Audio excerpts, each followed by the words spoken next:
في عليكم يا حبايبي، هنعمل ايه في عيد الأم؟ عيد الأم خلاص الشهر ده، عايزين نستعد ونحتفل بالأم. ده مرة في السنة كلها بيجي عيد الأم. انتم ما بتروحوا عزومة ولا حفلة بتحضروا لها قبلها بشهر. أما يا حبايبي عيد الأم الجنة تحت أقدام الأمهات. عايزين اليوم ده نخليها ملكة، لا تقعد تقف في مطبخ وتتعب وهي ست كبيرة. لو كنت اخوات كل واحد يعمل أكلة، يعمل حاجة حلوة وإيه، ما تتعبوهاش وتجيبوها معاكم وانتوا جايين عيد الأم. أو لو كنتوا سلايف وراحة عند حماتك، اعملوا كل واحد أكلة وتقعدوا معاهم طول النهار، مش تيجوا نص ساعة وتبقوا مستعجلين ومتضررين. آدي وخدوا ولادكم معاكم عشان يشوفوكم وانتوا بتبروا أهاليكم وبتبروا الناس، عشان أما تكبروا يبروكم، عشان فاقد الشيء لا يعطيه. طب واللي أمه ميتة وأبوه يعمل إيه؟ يعمل لهم صدقة جارية. مش كان اليوم ده هيحتفل بيهم ويجيب لهم هدية ويعزمهم على الغدا؟ اعمل حسابك واعمل لهم صدقة جارية تنفعهم في آخرتهم، وانت تبقى ابن بر بيهم دنيا وآخرة.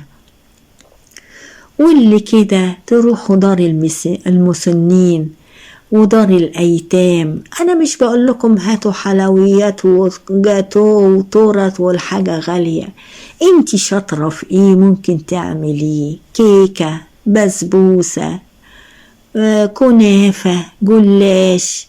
اعملي صينيتين 3 وروحوا طبطبوا على الناس ديت، وخدوا الناس دي في حضنكم، وخدوا عيالكم. لازم عيالكم يشوفوكم وانتوا بتعملوا الخير وبتحبوا الناس وبتطبطبوا عليهم، عشان اما تكبروا يطبطبوا عليكم. لكن ما شافوكوش بتعملوا كده، ما تطلبوش منهم في كبركم ان هم يبروكم، عشان ما شافوش انتوا بتبروا لا اهاليكم ولا حد. واللي في عيلته عماته خالاته والناس الكبار، خلي اليوم ده يوم سعادة، يوم جميل للكل. يا ولاد ما تبقوش رايحين مستعجلين ولا متضررين، عايزين مشوار وعايزين تقضوه يلا نص ساعة ارملهم اي هدية. هم مش عايزين هدية، هم عايزين حضنكم، عايزين طبطبتكم. الانسان يا ما كبرنا يا ما صغرنا، الانسان لما بيكبر بيحتاج حنان عياله وحنان اللي حواليه. آدي ولو حماتك ملهاش بنات انتي بنتها. يا ولاد قدموا لكبركم، مفيش أسرع من الأيام والسنين، بكرة هتبقوا مكانهم.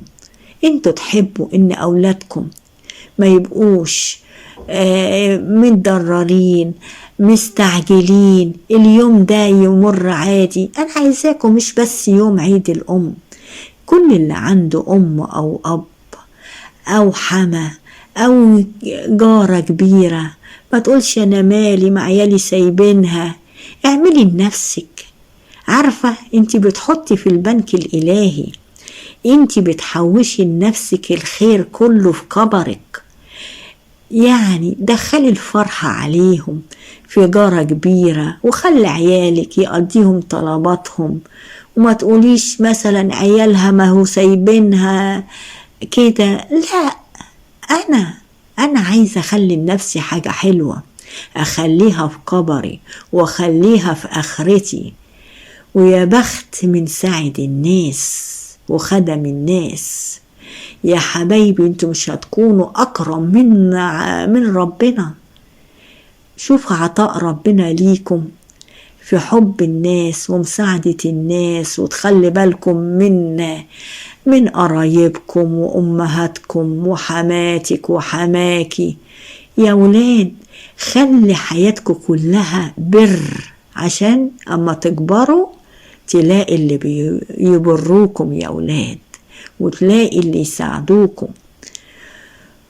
وكمان في 2 فيديو ليه سمع عيد الأم، وفيديو برضو بيكلمكم هنعمل ايه لكل أم. هنزل لكم اللينك تحت الفيديو. والعوافي عليكم يا حبايبي.